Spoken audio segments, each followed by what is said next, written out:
অর্থানুসারে অর্থানুসারে শব্দ। এই অর্থানুসারে শব্দ কত প্রকার?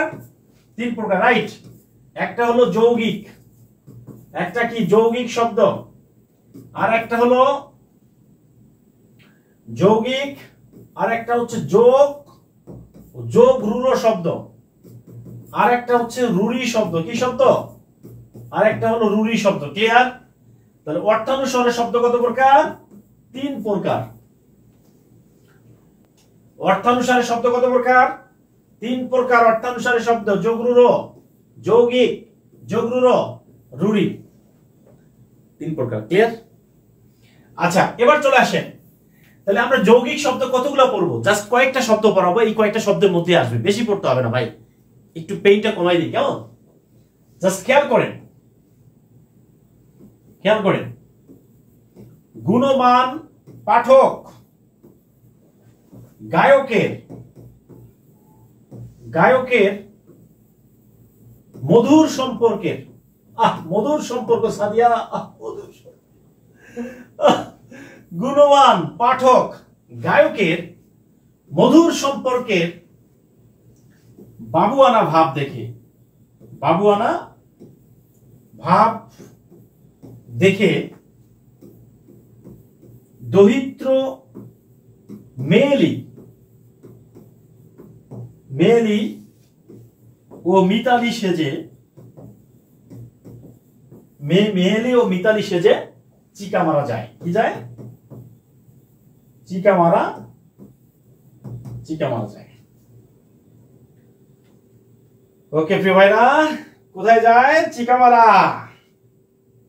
জাস্ট খেয়াল করেন, তাহলে এখানে বলছে গুণবান পাঠক গায়ক মধুর বাবুয়ানা দহিত্র মেয়েলি মিতালি চিকামারা। এই কয়েকটা শব্দ পড়লেই 100% কমন পাবেন ইনশাআল্লাহ, 100% কমন পাবেন এই কয়েকটা শব্দ। জাস্ট গুণবান পাঠক গায়কের মধুর সম্পর্কের বাবুয়ানা ভাব দেখে দহিত্র মেয়েলি ও মিতালি সেজে চিকা মারা যায়। লেখা হয়েছে কিনা? তাহলে যদি পরীক্ষায় আসে গুণবান কোন শব্দ,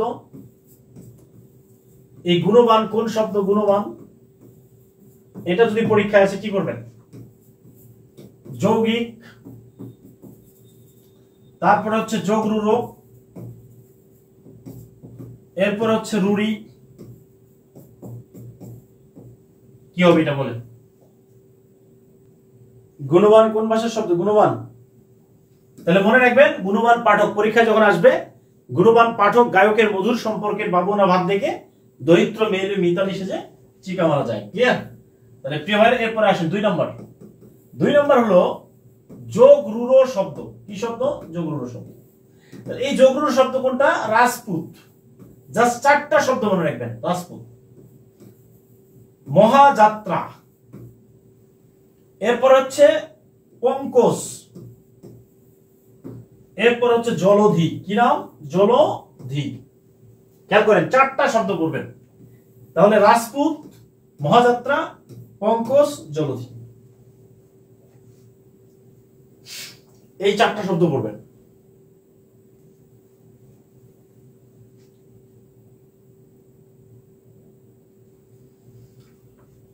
ক্লিয়ার? তাহলে যদি পরীক্ষায় আসে রাজপুত কোন শব্দ, রাজপুত, রাজপুত কোন শব্দ, তাহলে ক নাম্বার হচ্ছে যৌগিক, এরপর হচ্ছে খ নাম্বার হচ্ছে যোগ রূঢ়,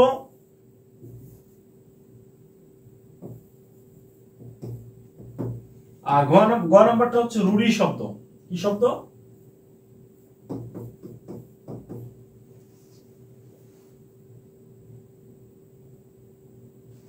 রাজপুত কোন ভাষার শব্দ? রাজপুত। তাহলে রাজপুত হচ্ছে একটা কি শব্দ? যোগ রূঢ় শব্দ।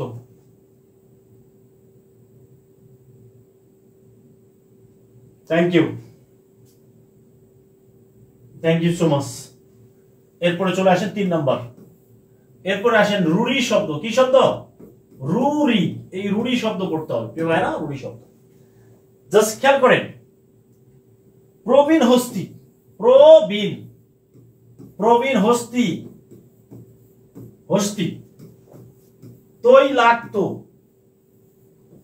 প্রবীণ হস্তি তৈলাক্ত সন্দেশ, প্রবীণ হস্তি তৈলাক্ত সন্দেশ খেয়ে, সন্দেশ, প্রবীণ হস্তি তৈলাক্ত সন্দেশ খেয়ে পাঞ্জাবি পরে, কি পরে? পাঞ্জাবি, পাঞ্জাবি পরে বাঁশি বাজায়, বাঁশি বাজায়, এটা মনে রাখবেন। কি বাজায়? বাঁশি বাজায়। তাহলে এই যে প্রবীণ, খেয়াল করেন এই কয়েকটা শব্দই পড়বেন। প্রবীণ, হস্তি, তৈলাক্ত, সন্দেশ, তারপরে কি? পাঞ্জাবি, আর একটা হলো বাঁশি। বংশী বাজায় কে রে সখী, বংশী বাজায় কে? আহ, মাথার বেনি খুইলা দিব, মাথার বেনি খুইলা দিব, তারে আইনা দে প্রাণ সখী রে। আহ, ওই সব কদম তলে বংশী বাজায় কে? তাহলে প্রিয় ভাইরা, সন্দেশ কোন শব্দ? একটু কমেন্ট করে জানান। সন্দেশ, সন্দেশ কোন শব্দ? তাহলে এটা কি হবে? যৌগিক। এরপরে হচ্ছে যোগ রূঢ়, এরপরে হচ্ছে রূঢ়ি। কি হবে এটা? প্রাণ সখী রে ওই সব কদম তলে বংশী বাজায় কে?